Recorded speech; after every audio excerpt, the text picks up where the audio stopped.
determined to go to Washington and make those two first key votes. You know, the second one, stopping Obamacare and repealing it.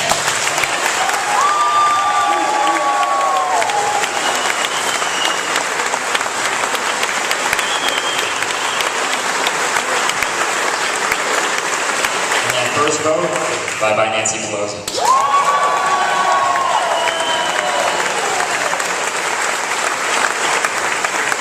thank you very much. I'm happy to answer any questions. I'll give it to Steve and Judy, but thank you again for having me. I know you have worked so hard and so tirelessly to make changes. You know, there's so many of you who've never been involved before in politics, you know, like me, who've gotten up and stood up and said, you've had enough. That we have to take back this country. We have to return it to values that people call conservative. I think we just call them American values. You know, values that were enumerated in the Constitution. Values that have made this country what it is.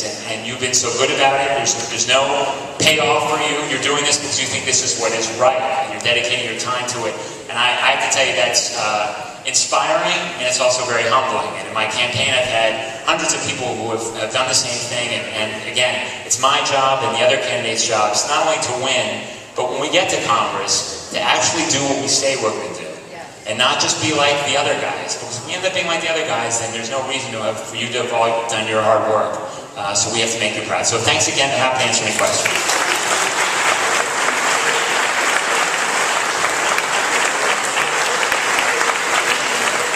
Sir.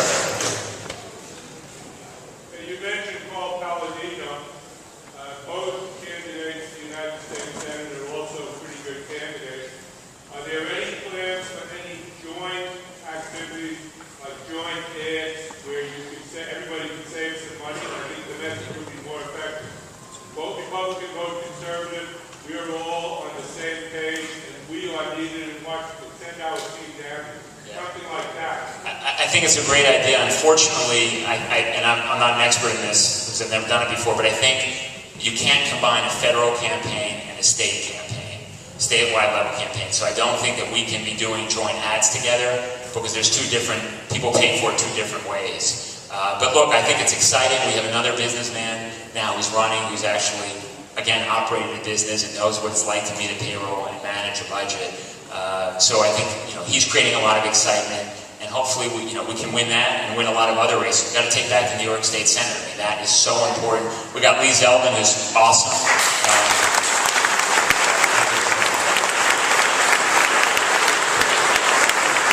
But I think you raise an important point, which is we as a Republican and conservatives have to stand for a common set of values. And when a voter goes into that ballot booth, he or she has to know what they're voting for. And as an outsider, in the past, when I looked around at the parties, it wasn't as defined as it could be. And we will be strongest if we're united and we have a message for people, a very clear and defined message. Tell people exactly where we're going, so when they vote for us, they know that's what they're voting for. If we're divided and we don't have that coordinated message, then we won't do nearly as well. So I think it's really important to do that any way that we can. Maybe it's on the state level, all the federal candidates together, different permutations of it. So. Sir, I'm sorry, that's your name, sir. Please. Okay. Let me get a follow-up question. Sure. There's been a lot of negative advertising. Yeah. Issues. And I'm just wondering that as a Republican, conservative, not only you, but the candidates that are going to we have 5 weeks left before the election. A lot of the voters, even though Republicans might make an automatic vote, so on, you can't take it for granted. We have to get out a candidate. Really get that message to us so that the voters know who you are, who your candidates are. That's very, very important. And, you know, it's more of a comment than it is a question. We have 5 weeks left. We have a really good start. We do, and it's even less than 5 weeks now. And I'll tell you a funny story. I mean, there have been a lot of, there've been a lot of commercials on TV about me. So one day, my son, who's 3 years old, this was during the primary, walks in and says to me, and out of the blue, "Hi, my name is Chris Cox, and I approve this message." So he's evidently seen a lot of them too. Look, we're going to work and fight very hard. That's how I've spent my life. I mean, that's how I've succeeded. You know, as I kind of told you through a story, I'm all about hard work. That's the only way I can get things done. Beating an incumbent is always difficult. And you're right, while people aren't happy, we've got to give them a reason to vote for somebody else, and equally important, we have to give them a reason to actually come out and vote. So that's my job, it's my team's job, and I'm going to work tirelessly to do that. Whatever I can do, I'm going to do, and hopefully we'll get that message out. But it won't be easy. I'm confident we're going to win, but it's going to certainly be a tough battle. You can't take anything for granted. You can't take the voter unhappiness for granted. So, certainly. Can you briefly just describe your views on the Constitution, how the Constitution might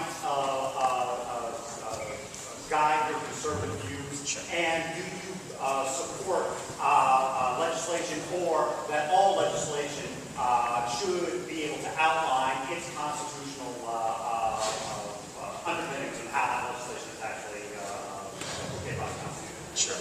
Look, literally, the Constitution is the underpinning of this country. And it provides a rule book for how we're operating, so we've got to be abiding by that rule book. And it's very important in so many ways, but for me as a Republican and a conservative, it's so important because it protects my rights. And when the government begins to infringe on those rights, when they don't protect the Second Amendment, or when the government invents things that, the fact that we're required to purchase insurance, I don't see that in the Constitution. So.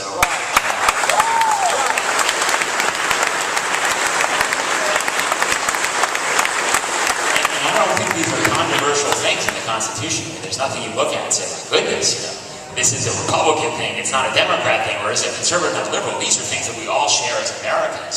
So I think you've got to use that as the basic guide for everything that we do in governing this country. And you support that all legislation should Constitution? I think all legislation should reflect the Constitution. We have to check the Constitution, of course. And if it doesn't, then if something's not constitutional, it shouldn't be the law. Over there. Steve? One of the biggest things, the biggest concerns we have with the health care bill is your focus to be on number one, repealing or defunding, or is it to be both? Which is going to be the most ways you get off? Repeal, defund, or both? Yeah, look, my wife is a doctor, and so is my brother, so I understand firsthand how poor this bill is. Ultimately, the goal has to be to repeal the bill. You got to get rid of the bill. So.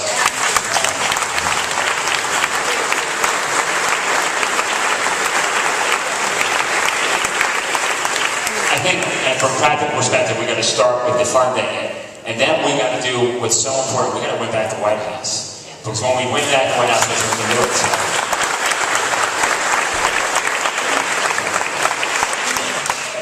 Sir, one more question, please.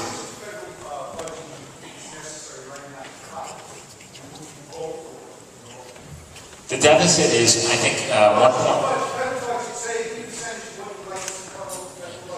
There's a $1.3 trillion deficit. I believe we have to have a balanced budget. You can't spend money you don't have. And how much of the federal budget would you like to cut? I'd like to cut. I'd like to get to that number so it's a zero balanced budget, and so it's a zero deficit. And 1.3. I don't know off the top of my head. I apologize. I don't know off the top of my head. I'm sorry. I'm sorry. I can't answer that question. I don't know the percentage off the top of my head. So. All right, well, thank you again so much, everyone. I'm going to be in the back if you have any questions. I'm happy to answer any questions you have.